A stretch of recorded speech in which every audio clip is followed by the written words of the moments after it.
welcome back to another episode of Revealing Biblical Truths. In today's video, we're going to be going from Exodus chapter 20 to 22. Don't forget to like, share, subscribe, click the notification bell, and comment down below on your insights on this section.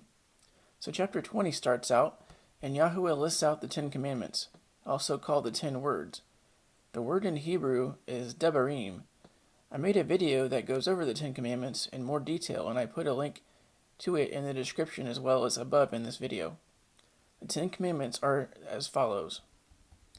He is Yahuah Eloheka, Yahuah your El, and you shall have no other Elohim, no other gods before me. The Hebrew here is Panayah, literally, before my face. Thou shalt not make unto thee any graven image, or any likeness of anything that is in heaven above, or that is in the earth beneath, or that is in the water under the earth. Thou shalt not bow down thyself to them, nor serve them, for I, Yahuah your Elohim, am a jealous El, visiting the iniquity of the fathers upon the children, unto the third and fourth generations of them that hate me, and showing mercy unto them, unto the thousands of them that love me, and keep my commandments. Graven image in Hebrew is pesel, and means graven image, carved image, or idol. Likeness is temuna, and means the likeness or form of. So we are not to make any image, idol, likeness, or any form of anything that is in heaven, like the Elohim or the angels, in the earth, the animals or the humans, or under the water, under the earth. Notice here that he says he visits the iniquity to future generations for those that hate him, but shows mercy to those that love him and keep his commandments. Thou shalt not take the name of Yahuah Eloheka in vain, for Yahuah will not hold him guiltless that taketh his name in vain. Taking his name in vain simply means to make it worthless or empty. Remember the Sabbath day to keep it holy. 6 days thou shalt labor and do all thy work, but the seventh day is the Sabbath of Yahuah Eloheka. In it thou shalt not do any work, thou, nor thy son, nor thy daughter, nor thy manservant, nor thy maidservant, nor thy cattle, nor thy stranger that is within thy gates. For in 6 days Yahuah made the heaven and the earth, the sea and all that in them is, and rested on the seventh day. Wherefore Yahuah blessed the Sabbath day and hallowed it. Ironically, this is one of the 10 Commandments that most professed believers fail to remember. And make no mistake, the Sabbath day has always been the seventh day, on Saturday, not Sunday. History, language, context has proven over and over that the weekly Sabbath is on Saturday. Number 5, honor thy father and thy mother, that thy days may be long upon the land which Yahuah Eloheka gives thee. Number 6, thou shalt not kill. The Hebrew word here is ratsak, meaning to murder. Number 7, thou shalt not commit adultery. Number 8, thou shalt not steal. Number 9, thou shalt not bear false witness against thy neighbor. Number 10, thou shalt not covet thy neighbor's house. Thou shalt not covet thy neighbor's wife, nor his manservant, nor his maidservant, nor his ox, nor his ass, nor anything that is thy neighbor's. Following this, the people saw lightning and thunder, and the sound of a shofar, and the mountain smoking, and they were scared and ran away from the mountain.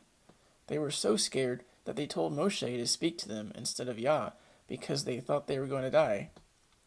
Lastly, Yah tells Moshe to tell the people not to make Elohim of silver or gold, that any altar that is made must be made of earth or stone, but that the stone has to be uncut stone, and they can't walk up on it. And that ends chapter 20. Chapter 21 goes through some interesting commands and judgments. The first series deals with slaves. If thou buy a Hebrew servant, 6 years he shall serve, and in the 7th he shall go out free for nothing. If he came in by himself, he shall go out by himself, and if he were married, then his wife shall go out with him. If his master has given him a wife, then she hath borne him sons or daughters, the wife and her children shall be her master's, and he shall go out by himself. And if the servant shall plainly say, I love my master, my wife, and my children, I will not go out free, then his master shall bring him in unto the judges, and he shall also bring him to the door, or unto the door post, and his master shall bore his ears through with an awl, and he shall serve him forever. And if a man sell his daughter to be a maidservant, she shall not go out as the menservants do. If she please not her master, who hath betrothed her to himself, then shall he let her be redeemed. To sell her unto a strange nation he shall have no power, seeing he hath dealt deceitfully with her. And if he hath betrothed her unto his son, he shall deal with her after the manner of daughters. If he take him another wife, her food, her raiment, and her duty of marriage shall not diminish. And if he do not these three unto her, then he shall let her go out free without money. Verses 13 to 15 say that if someone murders someone, that they are to receive the death penalty. But if the death was an accident, then Yah will appoint a place for the man to flee. Verse 16 says that anyone who kidnaps or sells another human is also deserving of the death penalty. In verse 17, it says that anyone who curses their father or mother deserves death also. This is a very serious thing to Yah. In verses 18 and 19, it says that if two people get in a fight and one person injures another, but that he lives, he should pay for his lost time, as well as see to it that he is healed.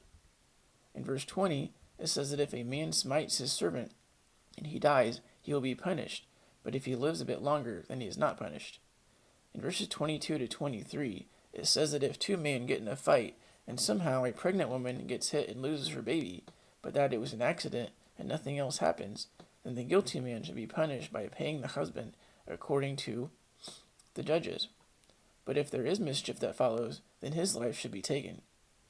In verses 26 to 27, it says that if a man hits his servant's eye or tooth so that it is destroyed, he is to let the servant go free.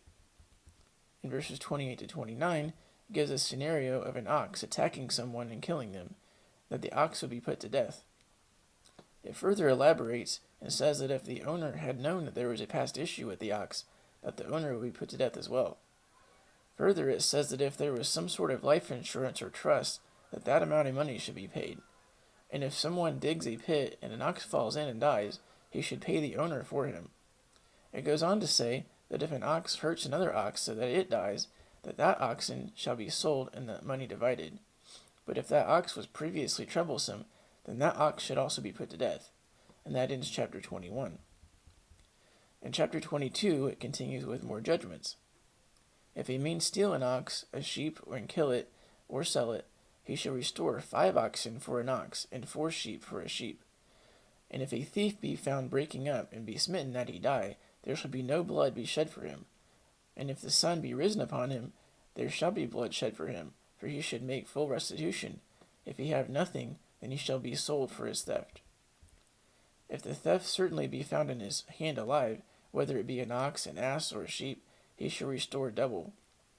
If a man shall cause a field or vineyard to be eaten, and shall put it in his beast, and shall feed in another man's field, of the best of his own field, and of the best of his own vineyard, he shall make restitution.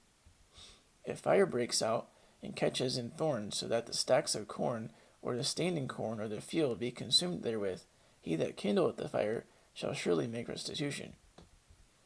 If a man delivers unto his neighbor money or stuff to keep, and it be stolen out of the man's house, if the thief be found, let him pay double. If the thief be not found, then the master of the house shall be brought unto the judges to see whether he have put in his hand unto his neighbor's goods. For all manner of trespass, whether it be an ox, for ass, for a sheep, for raiment, or for any manner of lost thing, which another challengeth this to be his, the cause of both parties shall come before the judges, and whom the judges shall condemn, he shall pay double unto his neighbor.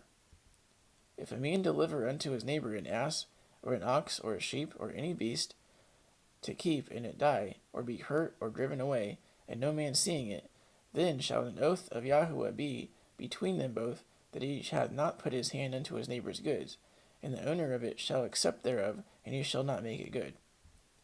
And if it be stolen from him, and he shall make restitution unto the owner thereof, if it be torn in pieces, then let him bring it for witness, and he shall not make good that which was torn. And if a man borrow aught from his neighbor, and it be hurt or die, and the owner thereof being not with it, he shall surely make it good. But if the owner thereof be with it, he shall not make it good. If it is a hired thing, it came for his hire. And if a man entice a maid that is not betrothed, and lie with her, he shall surely endow her to be his wife. And if her father utterly refuse to give her unto him, he shall pay money according to the dowry of virgins. Thou shalt not suffer a witch to live. Whosoever lieth with a beast shall surely be put to death. That's just gross. He that sacrificeth unto any god, save unto Yahuah only, he shall utterly be destroyed. Thou shalt neither vex a stranger nor oppress him, for you were strangers in the land of Egypt. Ye shall not afflict any widow or fatherless child. If thou afflict them in any wise, and they cry at all unto me, I will surely hear their cry. And my wrath shall wax hot, and I will kill you with the sword, and your wives shall be widows, and your children fatherless. If thou lend money to any of my people that poor is by thee, thou shalt not be able to him as a usurer, neither shalt thou lay upon him any usury. Usury is interest, so we don't charge interest on any loans. If thou take at all thy neighbor's raiment to pledge, and thou shalt deliver it unto him by that the sun goeth down, for that is his covering only, it is his raiment for his skin, wherein shall he sleep? And it shall come to pass, when he crieth unto me, that I will hear, for I am gracious. Thou shalt not revile the gods, nor curse the ruler of thy people. Thou shalt not delay to offer the first of thy ripe fruits, and of thy liquors. The firstborn of thy sons shalt thou give unto me. Likewise shalt thou do unto thine oxen, and with thy sheep. 7 days it shall be with his dam, and on the 8th day thou shalt give it to me. And ye shall be holy men unto me. Neither shall ye eat any flesh that is torn of beasts in the field, ye shall cast it to the dogs. And that ends chapter 22. Next time on Revealing Biblical Truths, the commandments continue, and we discuss some of the feast days. Thanks for watching. Shalom.